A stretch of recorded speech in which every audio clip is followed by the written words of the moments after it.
So then the Dean of Students comes to an end and Africa happens. So Africa was also an amazing story. Pastor Keith, he had, again, taken me different places. So it was nothing for him to give me a call to say, hey, do you want to go somewhere? So one day he gives me a call. Mind you, this is a couple of years have gone by now. So I'm a senior. I've grown tremendously and I'm about to graduate. And he calls me about maybe 3 or 4 weeks beforehand and says, hey, do you want to go to Africa? And he said, do you have a passport? And I was like, yeah, sure, I got a passport. And he was like, do you want to go to Africa? And I was like, who wouldn't want to go to Africa? Mind you, I had got this is the details of God. It's 3 or 4 weeks before the trip. Asked me, do I have a passport? The only reason that I had a passport was because my junior year in high school, I went to London. It might seem like, just happenstance, but I don't believe in consequences.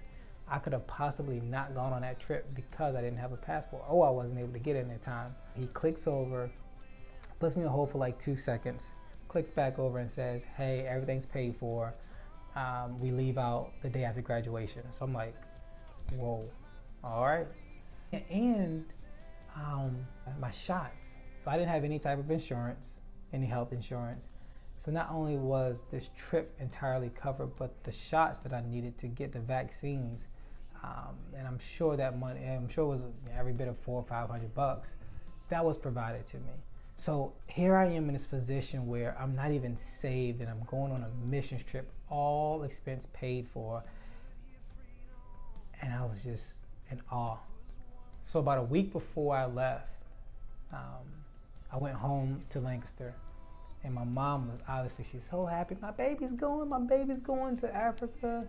Can you go to church? Can you get everybody to pray over you? So I go to church and I just start weeping.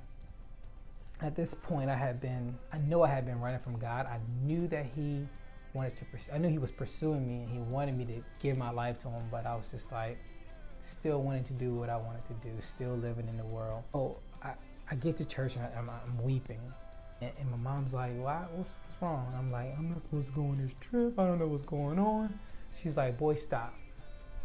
She said, boy, stop. She said, that is nothing but the enemy. She said, you're going to go on that trip and you're going to do great things. I said, all right, mama. All right.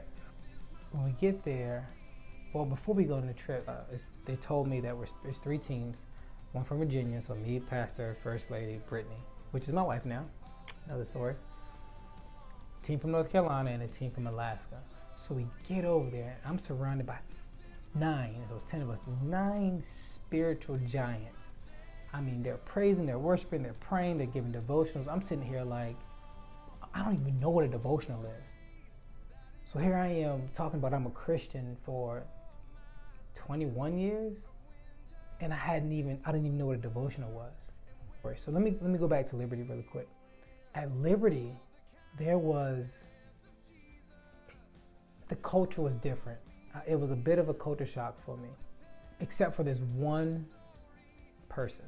And I hope Taylor, I hope you watch this, because you were used by God in such a mighty way. So Taylor was my prayer leader on my freshman year on East Campus. Taylor was the only person in leadership that I felt understood me, or at least if he didn't understand, he was going to try.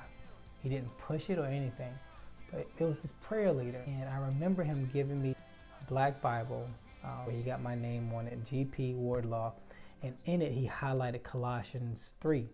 Well, in Colossians 3, it talks about putting off the old man. When he first gave it to me, it meant nothing.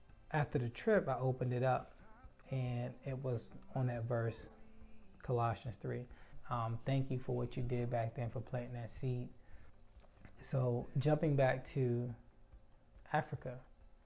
So we get over there, and I'm like just blown away by the people of Uganda and the people of Kenya. and just their giving hearts and their joy.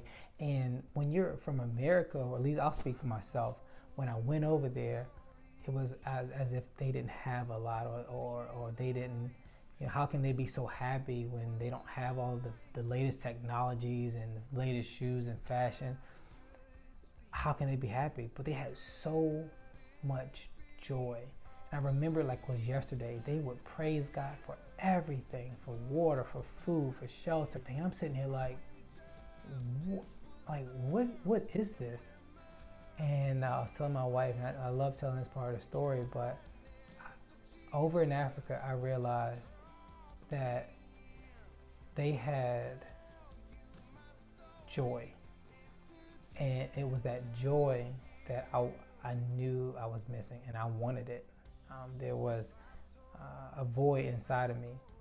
So their joy was contagious. I mean, they're giving us things. I'm like, what is this? I remember it was a giving Sunday under the tree, and here kids and women and men are just coming and just giving us gifts. So it just blew me away.